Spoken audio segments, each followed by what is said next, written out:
Kolej Pengajian Islam Johor Marsah bakal dinaik taraf sebagai Kolej Universiti Islam Johor tahun ini dalam usaha meningkatkan jaringan hubungan sosial dengan negara-negara Asia Tengah dan Tenggara.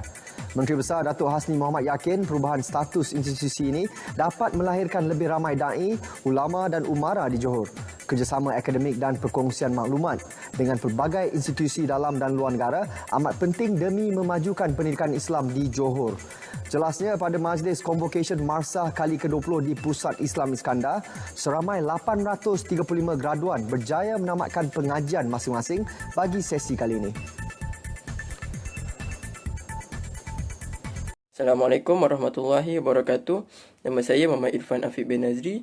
Nombor matrik saya ialah KID 21050419.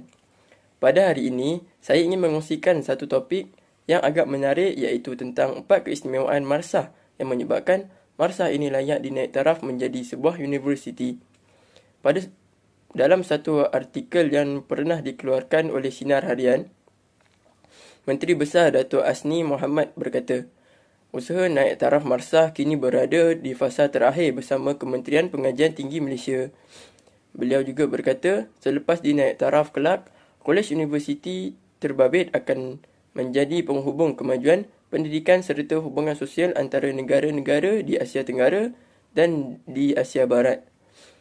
Beliau juga berkata Marsah yang bakal dinaik taraf menjadi sebuah kolej universiti ini akan meningkatkan mutu dan sistem pendidikan Islam di negeri ini, khususnya di peringkat pengajian tinggi kerana merupakan teras penting dalam pembangunan dan kemajuan pendidikan Islam. Beliau berkata demikian ketika merasmikan istiadat Convocation Kolej Pengajian Islam Marsah kali ke-20 di Dewan Besar Pusat Islam Iskandar pada hari Khamis.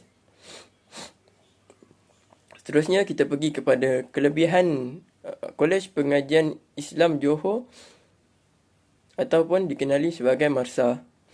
Kelebihan pertama Kolej Pengajian Islam Johor ini ialah kos pengajian yang rendah. Hal ini kerana yuran yang dikenakan di Marsah ini agak rendah dan berpatutan. Selain itu, Marsah juga menyediakan tempat tinggal dan pengangkutan dari asrama ke kolej bagi setiap pelajar. Dengan bayaran yang rendah ini juga, pelajar dapat pembelajaran yang berkualiti dan terbaik kerana ramai pensyarah yang mengajar di Marsah merupakan pensyarah yang hebat dan berkualiti. Seterusnya, bagi kelebihan yang kedua pula ialah lokasi kampus yang strategik. Hal ini kerana kampus Marsah terletak di kawasan bandar dan menyebabkan murid boleh mendapat banyak kemudahan. Contohnya, murid akan lebih mudah untuk mendapat pengangkutan seperti Grab dan bas untuk bergerak. Selain itu juga pelajar juga akan lebih mudah untuk mencari barangan keperluan kerana lokasi yang berdekat dengan pasaraya. Seterusnya, kelebihan yang ketiga pula ialah pelajar pelepasan Marsah berpeluang melanjutkan pelajaran ke luar negara dalam masa yang singkat. Hal ini kerana Marsah juga mempunyai jalinan dengan institusi di luar dan di dalam negara. Contoh negara bagi pelepasan Marsah untuk melanjutkan pelajaran ialah Jordan, Singapura, Brunei dan lain-lain lagi. Dan yang terakhir, kelebihan Marsah yang keempat ialah waktu Marsah beroperasi yang telah lama.